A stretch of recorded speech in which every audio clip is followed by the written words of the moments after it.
January 1st, 2022. Let's get it! So it's currently the 3rd day of 2022 and I was supposed to film this video on the 1st of January. I guess that's just me making a head start on flopping my 2022 goals. Anyways, if you've clicked on this video thinking I'm going to record the same cookie cutter 2022 goals content like everyone else, then you're absolutely right. That's exactly what I'm gonna do. After all, I need to move in the direction of the YouTube algorithm. So with that being said, hit that subscribe button if you're new here and smash the like button for a year of good luck. In this video, I'll be covering a brief recap of my 2021 goals, what worked, what didn't work, my approach and methodology for this year, and just my final thoughts on my goals for 2022. I saw a post on Instagram the other day that talked about not dwelling on the things that went wrong in 2021. And I was thinking, you know what, Justin, you're absolutely right. Rather than dwelling on the things that went wrong in 2021, I'm actually going to sit down and analyze everything that went right and wrong in 2021 and then come up with a plan to get it right times 10 and get it wrong times 0, if that makes sense. Essentially what I'm looking to do is just make sure that this year, all the things that I got right last year, I do it times 10, and all the things that I got wrong, I basically try not to do it. I'm pretty sure that half of my goals I wanted to achieve last year didn't happen, and I'm kind of low-key embarrassed because I came on big YouTube and said I'm going to do this and I'm going to achieve that and I'm going to make this much money and da-da-da-da. But you know what, I'm thinking let's actually roll the tape and then I'll give you guys a live reaction of all the goals I achieved or didn't achieve, and then we can sort of like go from there.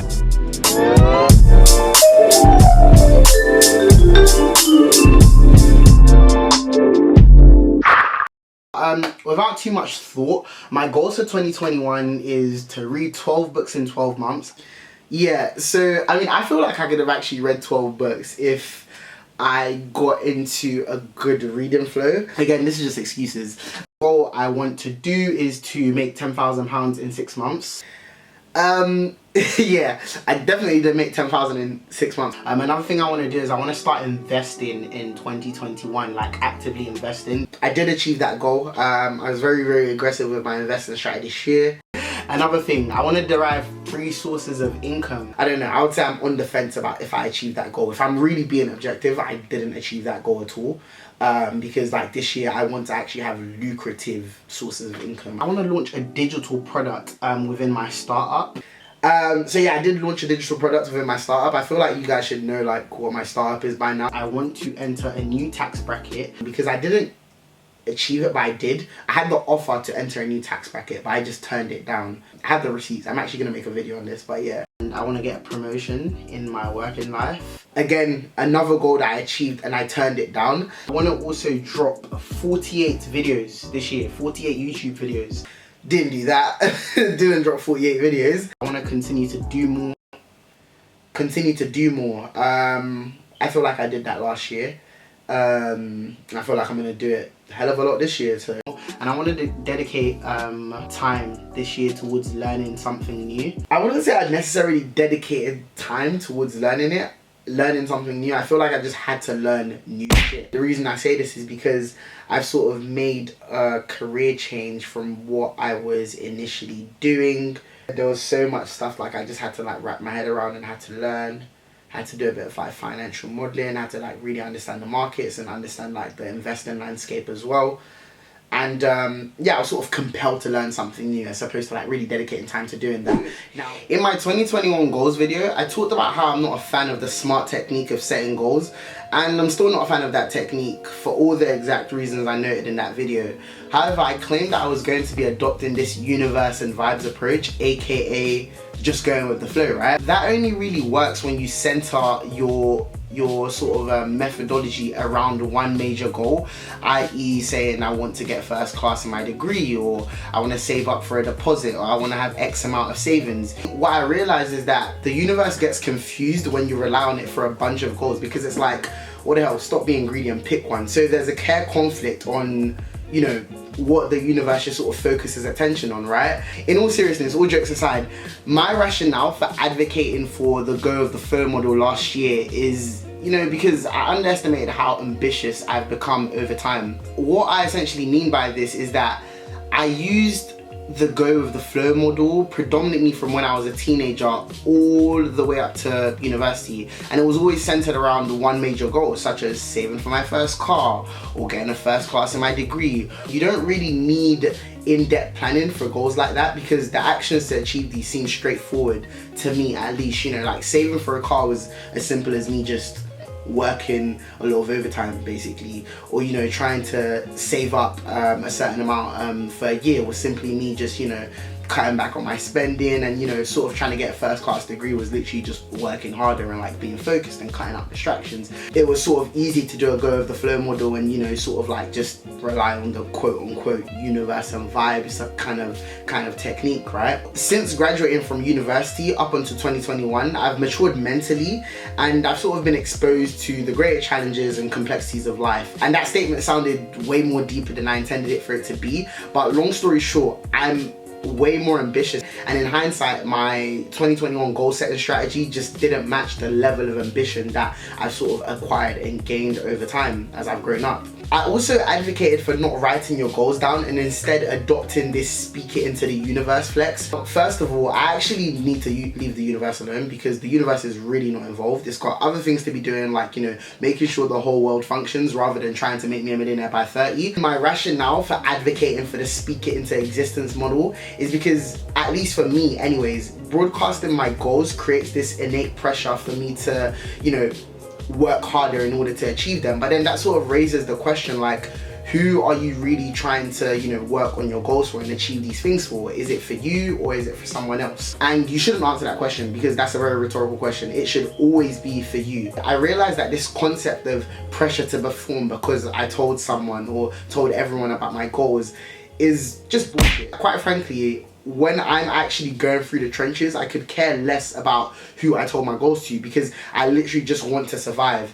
I was in situations where, like, you know, I was super occupied with life and I just wasn't working on my goals, and quite frankly I didn't really care that I told anyone about, like, you know, I wanted to have this much money by this date, and you know, I wanted to launch this and launch that. Now, I don't want all the manifestation warriors to come for me, because I'm not saying that, you know, that doesn't work, and I'm still a big believer of speaking things into existence, but like I said, it's not really the strategy I'm going to rely on moving forward. And that's just because over time I've become a lot more ambitious. I have a lot more goals that I want to achieve, and quite frankly I need to be more intentional, you know, in order to achieve these goals. In 2021, I really let the chaos get ahead of me, and I never really dedicated time towards reviewing my goals periodically.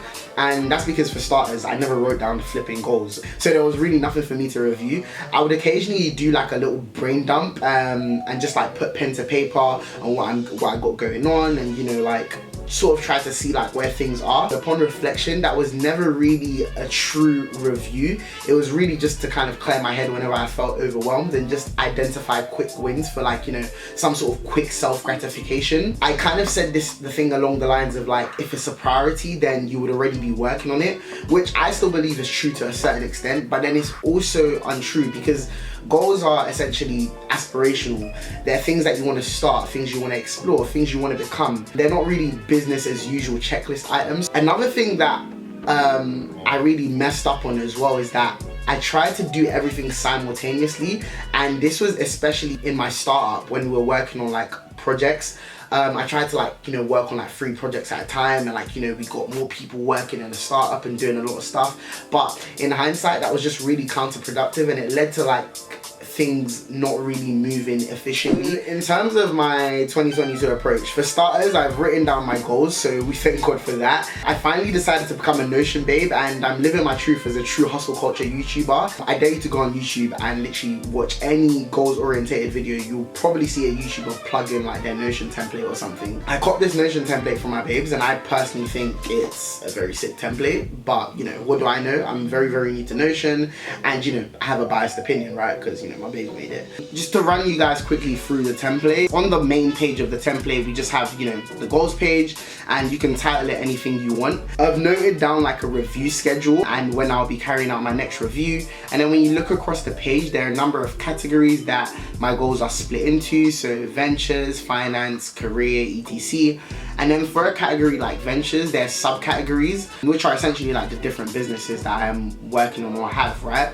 And then within the subcategory is where I I note down my goals, i.e. for like each business. The link to this template will be in the description below, and when you get onto the Notion page, like when you click the link, you can simply just duplicate it onto your own workspace. Over the weekend, I spent a significant amount of time going through each and every one of my goals with my accountability partner and just running through my thought process and approach for each goal.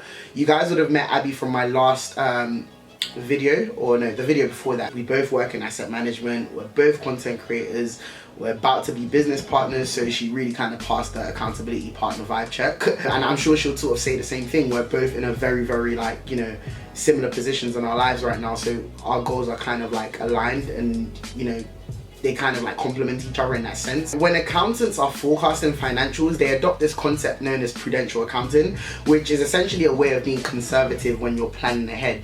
And I've decided to adopt this method with my goals and be slightly more conservative, which I know a lot of people may disagree with, because with goals you're supposed to sort of shoot for the stars and you land on the moon. And I very much agree with that, to be quite honest with you. However, my rationale is that because I'm going to be looking to review my goals a lot more frequently, I'm going to sort of fine tune them as I go along, and therefore I've set goals that I know I can achieve so that I can blow them out of the water, and kind of like adopting like this whole under promising and over delivering concept. I was sort of watching a goals video online talking about, you know, when you set conservative goals, then you're not really going to be compelled to work as hard because your goals are small. But quite frankly, like my mindset coming into this year is to like work really hard on my goals, regardless of like, you know, them being small or big. I sort of started working on my goals from, I would say, the last 2 to 3 weeks of 2021. That's how on it I've been. So I don't know, I feel like because of I'm making the conscious effort of being conservative with my goals, and it's not a thing of like me being scared to like, you know, reach for the stars, because I've made goals like that, you know, and I've achieved goals like that. Lastly, on the point of frequency, I'm looking to review my goals on a quarterly basis to check in on progress and, you know, update my goals accordingly. And I've even diarized like the first date for the review. I've like literally put it in my calendar, so you know it's definitely gonna happen. Yeah, like with that being said, I'll just advise you guys to set goals in line with your ambition and even beyond your ambition, to be quite honest. You know, if you want to adopt the method of, you know, shooting for the stars and landing on the moon, you know, do that. If you want to be conservative with your goals from a place of being conscious, you want to work like according to like, you know, the resources you have, and you just want to work smart, then do that. You know, don't do it from a place of, you know, being scared to set big goals, if that makes sense. I'd say the most important thing going into 2022 and just like, you know, trying to approach your goals is to be super intentional about everything that you want to do this year and everything that you want to achieve, because that's certainly something that I'm going to be taking on board. If you like this video, please like, comment, share and subscribe. Turn on post notifications so you don't miss a thing. But yeah man, I'll catch you guys in the next one. Deuces.